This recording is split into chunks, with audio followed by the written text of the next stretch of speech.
Hello, and welcome to Sharing Stories, a seasonal podcast featuring profiles of help and hope from the Season of Sharing Fund. I'm David Boyer.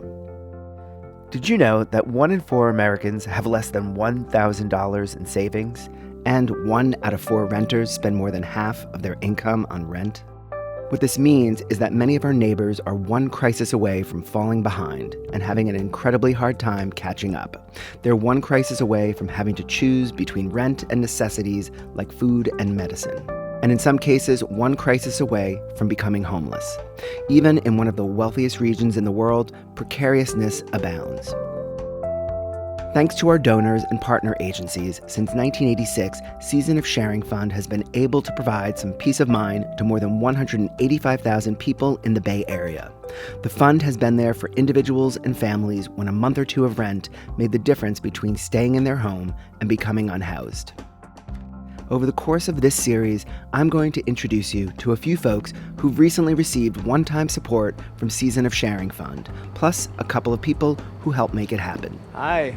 Today, we'll meet an aspiring boxing champ, Keoni Washington, at the East Bay apartment he shares with 3 of his brothers. He's helped take care of them since their mother passed in 2020, early in the pandemic. Appreciate you guys for selecting me. Keoni leads me to the building's outdoor common area, and we sit at a picnic table. He's surprised that Season of Sharing asked him to share his story. Because I think, people are going through stuff all the time, so why am I special? At the same time, it's like, I guess it's a good story to get out there. Yeah. You know? Yeah. My name's Keoni Washington. I am the second oldest of 4. I've got an older brother. He stays in Arizona, and it's just me and my 3 younger brothers. So we're all close in age. I'm 22. I got 2 twin brothers. They're 20 now. And then I have another younger brother that's 21. What's like a normal, typical day like for you? I work 2 jobs.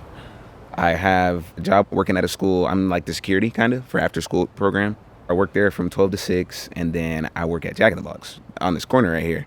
From midnight, I work there to 4. But in between times, like early in the morning, before I go to the school job, I'll go for a run.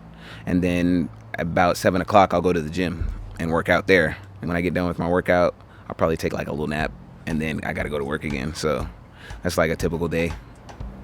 Keoni and his brothers moved to California with their mom in the summer of 2016. My mom kind of wanted to move here to like get a better life. The job that she had wasn't really paying that well. She was working as a CNA. It's like the in-home caregivers, the nursing assistants. And so she heard that the pay was better over here. And plus her significant other at the time, he had been in our lives for a long time, and he was from California. So he had family here we could stay with. So my mom was like, let's load up the U-Haul, we'll all just go. And my older brother ended up staying back in Arizona. It took him a beat to get used to the local taste in music and food. Otherwise, it felt kind of familiar. I've always kind of stayed in like lesser areas, like not the best of neighborhoods. Coming here, it wasn't like I was surprised that it was bad. It was like, it's just another neighborhood. One thing the neighborhood did have is a boxing gym, which Keoni discovered in the first days of the pandemic. I really got into boxing to lose weight because I was getting bigger and there was no gyms open.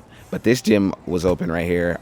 I had seen the kids working out in the back. I called up to get all the information, and they said I can come in. I worked out a couple times, and then I sparred. So sparring is like a practice fight just to see if my skills were good. And I ended up liking it. I did pretty good. And they were like, hey, you should try to maybe fight. And I was really big. I was like 300 pounds when I started boxing. But like I lost about like almost 100 pounds. So that's what kept me going too. Like seeing the weight come off. It was like, yeah, I should keep going. What do you like about it? I guess I like that I can be focused on one thing. Everything is like tuned out. I don't have to worry about going to work. I could just work about being in control of bettering myself. For like an hour, I'm in control. Plus, it's a one-on-one sport, but really you have a team and a brotherhood because there's other people like you who have the same story, who are maybe poor, who are trying to better their life as well. And you come up with those guys, and it's like, now we're building a relationship together. So it's like I made another family being at the gym. And my little brothers had taken a liking to it too. And we were just all in the gym. It was like we were bonding. And then plus the people I was meeting too. I didn't really have like friends outside of school. I had a couple, but it was like we're all dividing again because of the pandemic. We can't talk to each other. They're doing their own thing. Their lives are getting better. They're going to college, stuff like that. So I was like, man, I got a chance to make some friends. I got a chance to like maybe like do something I really, really like. Plus I started doing well. So I was like, you know, why don't I just keep trying?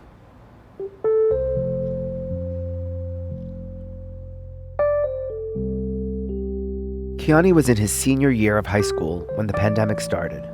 I had just finished playing a sport in school. And so we were about to have prom, but they canceled all the school events. That day they had sent everybody home. And I had just ended up getting a job working at that Jack in the Box. So I've been there for a long time. At first, he really didn't think COVID was a big deal. I don't really pay attention to like the news. So like I was just going along like, oh, this is just like the flu or something. But then, you know, COVID had shut everything down. So it was like I was going to work, then I was coming home, and then I was going to the boxing gym. So that's like my whole life consisted of just the same thing over and over again. So tell me about your mom, if you're cool with talking. I'm fine talking about my mom. So my mom's name is Keoni. She was a very caring person. She was like the type of person to give like the clothes off her back to us or anybody she cared about before she did anything for herself. Like sometimes I remember us coming home and there not being like food in the house. And she would like whoop up whatever she could or spend her last couple dollars on getting us food, and she wouldn't eat for like a couple days. She'd like be drinking just water while we're eating the food in the house. She would work whatever job she could get. She didn't want to depend on anybody else. Very loving and a hard-working individual, like person that's trying to stay on the path to make sure we're okay. Like it was us before anything else.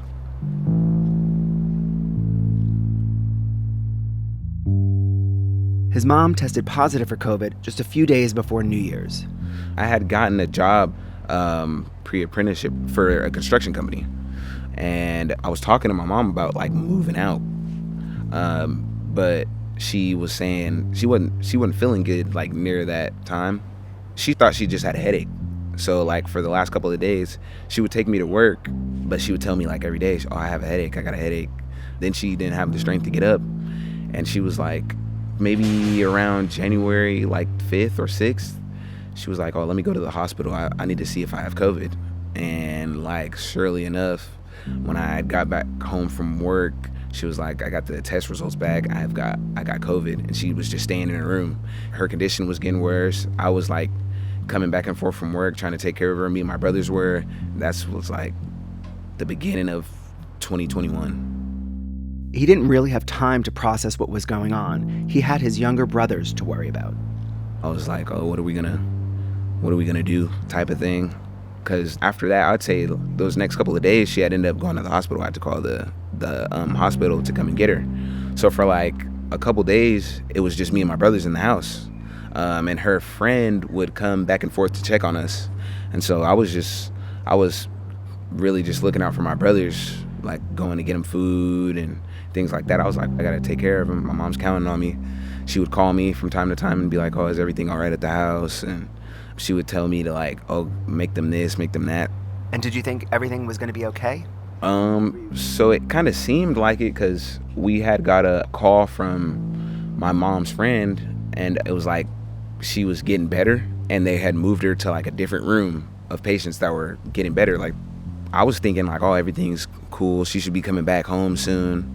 And then maybe like 2-3 days later, my uncle had called me like late at night, like around 9 p.m. And he was like, hey, your mom passed away. We're coming down there right now to come see you guys. And man, like, I can remember everything. Like that day was crazy. I didn't want to tell my brothers, but I was like overcome with emotion. So I was like punching holes in the wall. Then my brothers saw me crying, and what are they supposed to think? They could only think the worst. So they started crying. We're breaking all the stuff in the house. And so after that, we had to all go to the hospital to get tested to see if we had it. You know, I was the only one that didn't get it. Yeah. What do you do? We didn't know what to do.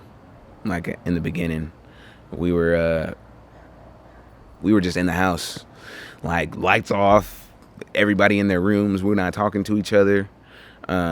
We would go into our mom's room and just sit in there from time to time for like a long time, not talking or doing anything. People would try to call us. We're not answering calls. And then like one day, actually our coach had called us. Our coaches, it's two of them. They're like twins. They had called us and they were like, hey, you guys want to try to come to the gym, maybe work it off? And like from there, that's when we started really getting back out of the house. The gym family kind of surrounded us. And then our church, our pastor, and then our mentor, they would just come to our house like nonstop, beating on the door, coming in the house like, oh, you guys got to get up. You guys got to get out the house. You guys can't just sit here and be depressed. Like they were trying to shake us out of it because, you know, you stay in a rut too long, it's not too good. So, yeah.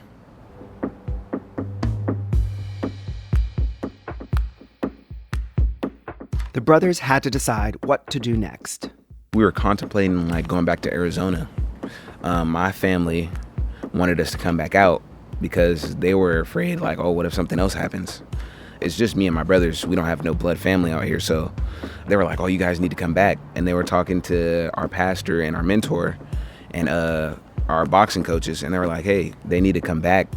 But we had made the decision together, me and my brothers. And we were like, our mom didn't come down here for no reason.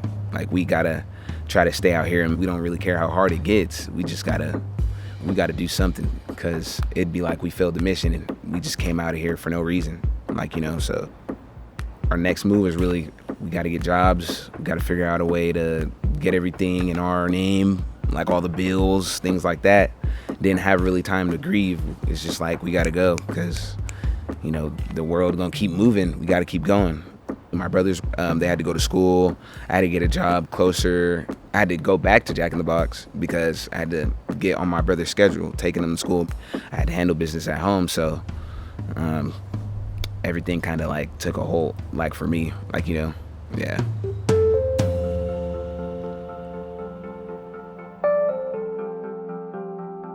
More than anything, Keoni had to make sure his brothers graduated high school.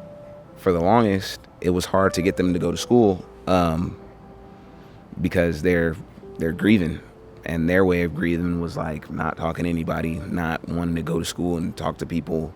But I was like, you guys throw this away. This could probably be like your only chance of getting out of the hole. You accomplish this, and then you have an opportunity to go on and do so many other things. And then by the grace of God, our mentor and our boxing family and our pastor stuck by us, and my brothers ended up getting on the program and was like realizing we got to do this for mom. And so we all ended up working together and they graduated high school. And then my other brother, he ended up graduating too. So like, it's kind of hard when we're all close in age and I'm just the older brother. You know, I'm that authority figure, but at the same time, they're like 2 years younger than me. So it's like, oh, I'm kind of going to do what I want to do. How does like money work? It was kind of hard. I was the only one really that kind of had a job in the beginning. We didn't know what we were doing, like paying bills wise. I didn't know how to pay bills.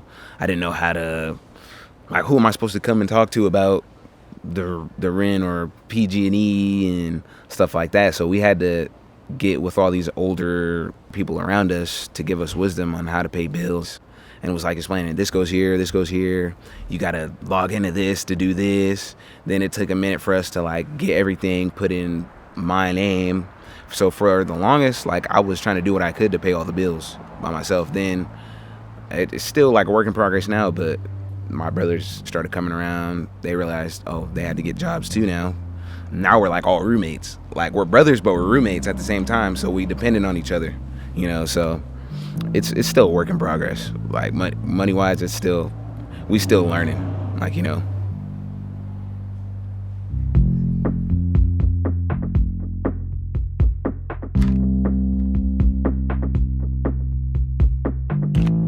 So now, where does Season of Sharing fit into all of this? Last year, at maybe the end of 2023, we had gotten like in a hole. For the longest, I wasn't really doing the paperwork on how things were supposed to go, so we got behind. Like when I get a different job or when I'm not making this much money, I'm supposed to tell somebody. And I didn't know that. I thought, I'd get a different job. I gotta save and put money away into these bills, but I didn't know how things work, so we got behind. Miss Catherine, she made some calls. Ms. Catherine is Catherine Joyner, an affordable housing caseworker in the East Bay. She connected Keoni and his brothers to local resources, including the Season of Sharing Fund. Miss Catherine, she was the one that kind of put everything in place for us to be where we're at now. So, like, if it wasn't for her, I don't think we'd really even be here. Yeah. Wow. And Season of Sharing ended up blessing us and kind of bringing us into, like, a better situation. So, because applications are largely handled by people like Miss Catherine, I was curious what he knew about Season of Sharing Fund. they help people who are, like, in dire situations, who are, like, behind on, like, utilities, bills, rent, things like that, and they kind of, like, bring you back to life. Like, they gave us an opportunity to catch up, and I'm thankful for it. But the biggest thing I wanted out of this was us to come together and not, like, divvy off on our own paths. Like, we are sooner or later, but right now we need each other. So without Season of Sharing, me and my brothers could be on the streets. We could all have abandoned each other, gone crazy, sold drugs. So I would say that they're like that big brother, you know, like when you get pushed on the ground, that big brother's like, oh, here, get up, like, you got it. That's them to me. Season of Sharing's help, a few months of back rent, came right when Keoni and his brothers were at a low point. At that time, I was kind of like losing hope. Like, I was like, man, I don't know how we're gonna do it, but so I was happy, you know. I was like, man, this is wonderful, man. Like, you know, it took like a big weight off my back, because like once you get behind, it's hard to come back up, and they gave us a chance to catch up, so we could finally like have a start. Keoni recommitted to boxing. He turned out to be a natural. His coaches saw his potential, and he began training for competitions, including U.S. Nationals, where he won a silver. And I qualified to fight for the Olympic qualifiers. A 21-year-old Antioch boxer is spending this Thanksgiving pushing toward his Olympic dream, and he's overcome some incredible odds already. His mother died of COVID-19 at the height of the pandemic, leaving him as the caretaker for his 3 teenage brothers. As NBC Bears' Jody Hernandez tells us, Keoni Washington hasn't just kept his family together. He's channeled his grief into a quest for Olympic gold. Unfortunately, I wasn't good enough to make the cut, and I ended up losing like the first match to a really good guy. When you get to that level, that's like the kids that's been fighting since like 8 years old, and me being like new, I wasn't like accustomed to like people moving that fast, and I'm like, man, but I was happy like to even get a shot to make it that far, and it gave me more motivation. I know there's like a better life for me ahead, you know, so I'm still out here trying. There have been times when he's thought about quitting, days when it's hard to motivate. Then he goes to the gym and sees all the younger boxers.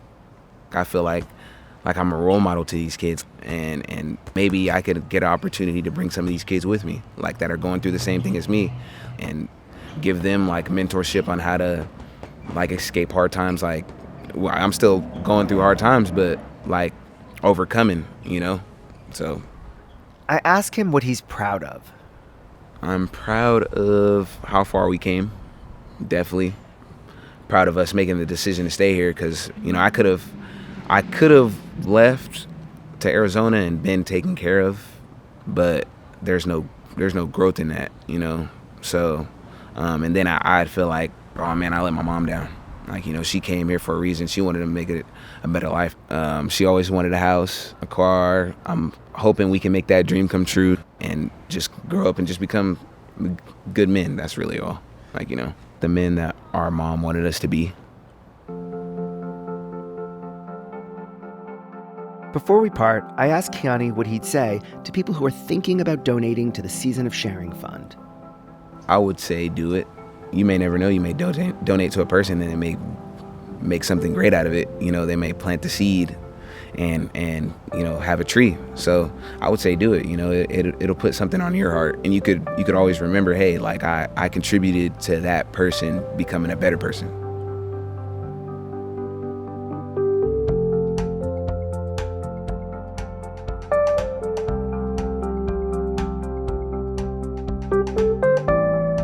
Thanks for listening to Sharing Stories, a seasonal podcast from the Season of Sharing Fund. The fund provides one-time financial assistance to individuals and families in the Bay Area during times of crisis, when a little support can have an enormous impact. Together, we help our neighbors remain housed, cared for, and nourished so they can get back on their feet. If you want to hear more stories like Keoni's, go to seasonofsharing.org/podcast. And if you want to give peace of mind to a neighbor in crisis, you can donate to the Season of Sharing Fund there too. 100% of your donation will go to providing relief to local people experiencing unexpected crises. Until next time, I'm David Boyer, and this is Sharing Stories.